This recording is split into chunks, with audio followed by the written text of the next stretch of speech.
Compulsory వేసుకోవాలి. లేకపోతే ఈ చిన్నకారు రైతు లాస్ అవుతాడు. వ్యాక్సిన్కి ఎంత లేదన్నా 300 కంటే ఎక్కువ కావు. ఏ వ్యాక్సిన్ అయినా లసోటకి అయితే 50-60 రూపాయలు, ఆర్డీకి అయితే 50-60 రూపాయలు, 100 రూపాయలు, గంబోరా అయితే కూడా 50-60 రూపాయలు, 100 రూపాయలు. ఈ ఫౌల్ పాక్స్కి 300 అంతకంటే ఎక్కువ అయితే ఉండదు. కంపల్సరీ వ్యాక్సిన్లు వేసుకోవాలి. వ్యాక్సిన్లకు అసలు డబ్బులు అనేది తక్కువ అవుతాయి. కాకపోతే అవి వేయకపోవడం వల్ల వచ్చే నష్టం ఘోరంగా ఉంటుంది. కంపల్సరీ వేసుకోవాలి. హాయ్ హలో మిత్రమా, నేను మీ సురేష్. నమస్తే అన్న. నమస్తే. బాగున్నారా అన్న? ఒక ఎకరం పొలం ఉన్నటువంటి ఒక యువ రైతులు కానీ సన్నకారు రైతన్నలు కానీ ఏ విధంగా మరి తక్కువ శ్రమతో ఎక్కువ లాభాలను పొందవచ్చు? ఎకరం చుట్టూ నార్మల్ ఫెన్సింగ్ వేసుకొని, నార్మల్ ఫెన్సింగ్ అంటే కేజీల వైజు నైలాన్ ఫెన్సింగ్ దొరుకుతుంది. నైలాన్ వైర్ అంటాం, నైలాన్ జాలి అంటాం, చేపల వల అంటాం. అట్లాంటిది కనుక ఆ ఎకరం చుట్టూ కనుక వేసుకోగలిగి ఒక 2 కుక్కలను నాటు కుక్కలను మెయింటైన్ చేస్తూ ఒక్క టర్మ్ కనుక 1000 పిల్లలు, నాటుకోడి పిల్లలు కనుక 1000 తెచ్చుకొని ఒక చిన్న రూమ్ నైట్ మాత్రమే స్టే చేయడానికి ఉండేటట్టు అంతే రూమ్ ఉంటే కనుక నైట్ మాత్రమే స్టే చేయనిచ్చి మిగిలిన టైం అంతా బయట వదిలేసేటట్టు ఉంటే పార్టిషన్లుగా చేసుకొని ఒకవైపు కనుక పచ్చకూర కానీ, తోటకూర కానీ, ఆకుకూరలు ఏమైనా అలుకుతే అతిగా లాభాలు వచ్చే అవకాశం ఉంటుంది. ఎట్లా అని అంటే కోడిపిల్లకి పచ్చి మేత కానీ, పురుగులు కానీ తొందరగా బలాన్ని ఇస్తాయి. తొందరగా ఎదుగుతుంది పిల్ల. ఇప్పుడు బయట తిరిగే పిల్లలు చూడు ఆరోగ్యంగా ఉంటాయి. జాంపులు వేసిన పిల్లలు కొంచెం వీక్గా ఉంటాయి. కోడికి 5-6 పిల్లలు ఉంటే యాక్టివ్గా ఉంటాయి. అదేవిధంగా ఒక 1000 పిల్లలు కనుక తెచ్చుకుంటే ఒక పిల్లకి 60 రూపాయలు చొప్పున పడ్డా ఒక 1000 పిల్లలు తెచ్చుకుంటే ఆటోమేటిక్గా ఒక 60,000 ఖర్చు వచ్చిన బయలుదేరికి వేసినట్టు దానయ్యం. నార్మల్గా ఇత్తులు వేస్తూనే ఉంటాం. నైట్ టైము బ్రూడింగ్ పెట్టాల్సి ఉంటుంది స్టార్టింగ్లో. తర్వాత అవసరమే ఉండదు. లైట్ కూడా అవసరం లేదు అంత పెద్దగా. లైట్ లేకుండా కూడా చిమ్నీలు పెట్టి కూడా బ్రూడింగ్ పెట్టుకోవచ్చు, చేసుకోవచ్చు. ఒకవేళ అట్లా కనుక మెయింటైన్ చేయగలిగితే 6 నెలల వయసు వచ్చే పిల్లలప్పటికీ ఒక్కొక్క పిల్ల కేజీ బావు నుంచి కేజీన్నర అవుతుంది సురేష్. ఓపెన్ ఫీల్డ్లో తిరగడం వల్ల. ఒకవేళ కేజీ అయింది అనుకో, ఇవాళ మార్కెట్ రేట్ 400 రూపాయలు కేజీ ఉంది నాటుకోడి. ఫేదర్స్ అనేటివి ఖరాబ్ కాకుండా ఉండాలంటే పచ్చి గడ్డి కంపల్సరీ ఉండాలి. పచ్చి గడ్డి కానీ, పచ్చటి ఆకులు కానీ, తోటకూర కానీ, పాలకూర కానీ మొత్తానికైతే గ్రాసింగ్ ఉండాలి.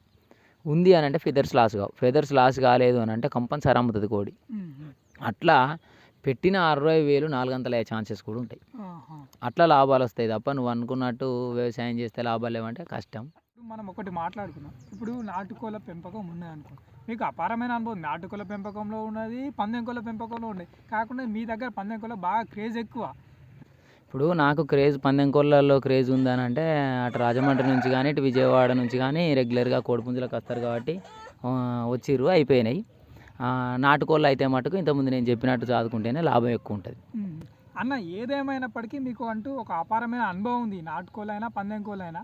ఇప్పుడు కామన్గా ఇప్పుడు ఒక సన్నకారు రైతు తెచ్చుకుండా అనుకోండి, ఒక చిన్న పిల్ల కాంచి ఒక కోడిని మార్కెటింగ్ చేసేంత వరకు అసలు ఏ విధంగా ఉంటుంది అంటే గ్రోత్ అనేది ఏ విధంగా ఉంటుంది, ఏ విధంగా జాగ్రత్తలు తీసుకొని పాటించాలంటూ, ఎలాంటి రక్షణ తీసుకోవాలి, ఎలాంటి వ్యాక్సిన్లు ఉపయోగించుకోవాలి, ఫైనల్గా ఇవన్నీ అయిపోయిన తర్వాత మనకు మార్కెటింగ్ అంటే ఏ విధంగా చేసుకుంటే ఆ లాభాలను సాధించవచ్చు, అంటే తక్కువ శ్రమలో ఒక షార్ట్ టర్మ్లో లాభాలను ఎట్లా ఏ విధంగా పొందవచ్చు? గుడ్, నువ్వు మంచి క్వశ్చన్ అడిగావు.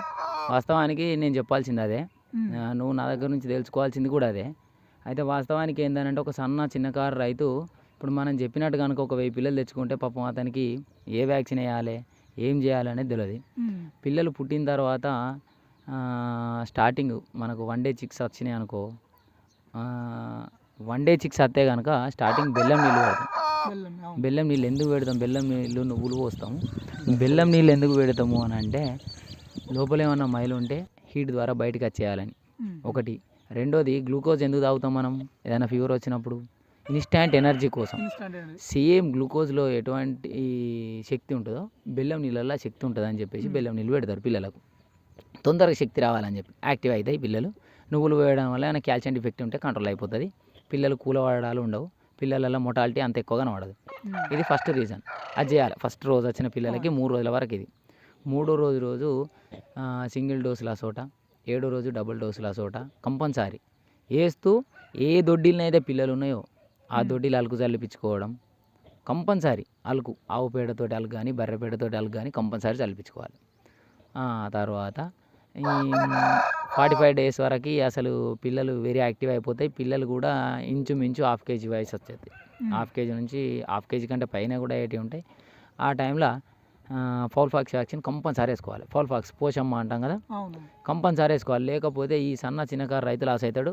వ్యాక్సిన్కి ఎంత లేదన్నా 300 కంటే ఎక్కువ కావు. ఆహా. ఏ వ్యాక్సిన్కైనా లసోటాకి అయితే 50-60 రూపాయలు, ఆర్డీకి అయితే 50-60 రూపాయలు, 100 రూపాయలు, గంబోరా అయితే కూడా 50-60 రూపాయలు, 100 రూపాయలు. ఈ ఫౌల్ ఫాక్స్కి 300, అంతకంటే ఎక్కువనైతే ఉండదు. కంపల్సరీ వ్యాక్సిన్లు వేసుకోవాలి. వ్యాక్సిన్లకు అసలు డబ్బులు అనేది తక్కువ అవుతాయి. కాకపోతే అవి వేయకపోవడం వల్ల వచ్చే నష్టం ఘోరంగా ఉంటుంది. కంపల్సరీ వేసుకోవాలి. అయితే నేను మీరు న్యాచురల్గా చేస్తారు కదా అని అంటే, నేను రెగ్యులర్గా మా ఈ దొడ్లకు ఆవులు 1 మంత్ దొడ్లు ఉంటాయి, 1 మంత్ అక్కడ గుట్ట కింద దొడ్లు ఉంటాయి అన్నమాట. అట్లా నాకేం ప్రాబ్లం అయితే లేదు. కంపల్సరీ ఎవరికైనా పెండ అవసరం, మూత్రం అవసరం. ఇవి ఉంటే మాత్రం రోగాలు రావు. ఆవు పేడ ఉంటే రోగాలు రావు. అట్లా ఈ వ్యాక్సిన్లు కంపల్సరీ కంటిన్యూ చేస్తూ మేతలు నార్మల్గా మేతలు వేసుకుంటే సరిపోతుంది. ఈ ఫీడు ఆ ఫీడు తెచ్చుకొని పెట్టుకోవాల్సిన అవసరం లేదు. వడ్లు వేస్తే నాటుకోళ్ళు ఎదుగుతాయి. కానీ కంపల్సరీ పచ్చిగా అనేది ఉండాలి. అన్న ఇంకోటి అన్న, మీరు పందెంకొలకు స్ప్రే చేయడం చూశాను నేను. అసలు అలా ఏం కొడతారో నాకు అర్థం కాలేదు అసలు. నేను ఆవు మూత్రం స్ప్రే చేసిన. అంటే అది ఎందుకు అన్న, అసలు ఎంత ఉపయోగం అసలు? అయితే నాకేందనంటే బ్యాక్టీరియల్ ఇన్ఫెక్షన్ రాదనే ఒక నమ్మకం. అందుకే నేను ఆవు మూత్రం కంపల్సరీ స్ప్రే నాటుకోళ్ళకు కూడా స్ప్రే చేయొచ్చు అంటారా? చేయొచ్చు. ఆవు మూత్రం స్ప్రే చేస్తే పెయిన్లు కావు వాస్తవానికి. ఒకటి. రెండోది ఏంటంటే బాహ్య పరాన్నజీవులు పెయిన్లు అని అన్నాం కదా, కోడి పేర్లు కావు. రెండోది ఏంటంటే కోళ్ళకు కొన్ని గోమార్లు పడతాయి అప్పుడప్పుడు మోకాలకి, అవి రాకుండా ఉంటాయి అన్నమాట. 100% రావు. మీరు చెప్పేది ఏంటంటే ఒక సన్నకారు అయితే ఈ విధంగా ఇట్లా తక్కువ ఖర్చుతోటి చేసుకుంటే లాభం ఎక్కువ ఉంటుంది. లేదు మొత్తం దానాలు వేసి పెంచాలంటే ఖర్చు ఎక్కువ వస్తుంది, లాభం తక్కువ వస్తుంది. ఇప్పుడు నువ్వు 1000 పిల్లలు తెస్తే 1000 పిల్లలు బతుకుతాయి అని లేదు. ఒక 100-150 పిల్లలు పోయినా, ఒక 800 పిల్లలు దక్కినా కానీ, ఒక్కొక్కటి 2 కేజీల 2 కేజీల బరువు వేసుకున్నా కానీ ఒక 1600 కిలోలు అవుతాయి. అని ఇప్పుడు అట్లయినా సరే, ఇప్పుడు సగం నష్టం అయినా సగం లాభం వచ్చినా ఒక అనుభవం అయితే వస్తుంది ఖచ్చితంగా. కంపల్సరీ అనుభవం వస్తుంది. నువ్వు పిల్లలు తెచ్చిండు అంటే ఆయనకి ఎక్స్పీరియన్స్ ఆటోమేటిక్గా వచ్చేస్తుంది. ఏమేమి చేయాలని ముందస్తు ఆలోచనతోటే ఉంటారు ఎవరైనా. తెచ్చి వట్టిగా గాలికి వదిలేయరు. మీరు ఇన్ని సంవత్సరాల నుంచి మెయింటైన్ చేస్తున్నట్టే ఎంత కష్టం చేస్తే ఇట్లా అసలు ఇంత అంటే నేను చూస్తున్నా అన్న. ఇప్పుడు కొన్ని సందర్భాలు పాలేర్లు ఉండరు, మనమే చేసుకోవాలి. పాలేరు లేరని టైం పాసులు చేస్తే కలవదు కోళ్ళ, అసలుకే బతుకాయి. ఒకటి. రెండోది ఏంటంటే ఆవులు లెక్క గొర్రెలకు ఇంకొక ఐగిలి మనిషిని మాట్లాడితే పోతాడు. ఆవులు ఇవాళ అరిగడ్డ ఈత ఉంటే అన్నట్టు కాదు కోళ్ళ కంపల్సరీ చూసుకోవాలి. పొద్దున సాయంత్రం చిన్న రెట్ట ఏదైనా అనుకోకుండా పైనుంచి ఎగిరిపోయే కొంగ రెట్టేసినా కానీ ఆ రెట్టతోటి కూడా స్ప్రెడ్ అయ్యే ఛాన్సెస్ ఉంటాయి. సో నేను ఇక్కడ పెద్దపల్లిలో చూశాను, అసలు ఒక 2-3 నాటుకోళ్ళ ఫామ్ ఇవి కూడా విజిట్ చేశాను. టైం ఉంటే మ్యాక్సిమం అవి కూడా మీకు వీడియో తీస్తా. అంటే ఏ విధంగా వాళ్ళు పెంపకం నిర్వహిస్తున్నారు, ఎలాంటి దాన ఇస్తున్నారు, ఎలాంటి రక్షణ, ఇవన్నీ కూడా నేను తీయడానికి ప్రయత్నం చేస్తున్నా. వాళ్ళు వాళ్ళ సపోర్ట్ ఇస్తే ఖచ్చితంగా నేను వీడియో తీస్తా. అన్నగారు ఏమంటున్నారంటే ఒక్కటే బ్యాచ్కు మీకు ఆటోమేటిక్గా మీకు అనుభవం వస్తుంది. ఆటోమేటిక్గా మీకే ఒక ఆలోచనతో ఒక లాభాలను ఎట్లా సాధించాలని ఒక బాటలు పయనిస్తారని అన్నగారు మనకు సలహా చెప్పడం, వారి యొక్క అనుభవంలో సలహాలు చెప్పడం జరిగింది. ఫస్ట్ టైం మీరు ఎవరైనా మన ఛానల్ చూసినట్టయితే తప్పకుండా సబ్స్క్రైబ్ చేసుకోండి. చాలా థ్యాంక్ యూ అన్నగారు, మీ విలువైన సమయాన్ని మాకు కేటాయించినందుకు. సదా మీ సేవలో అన్నగారు.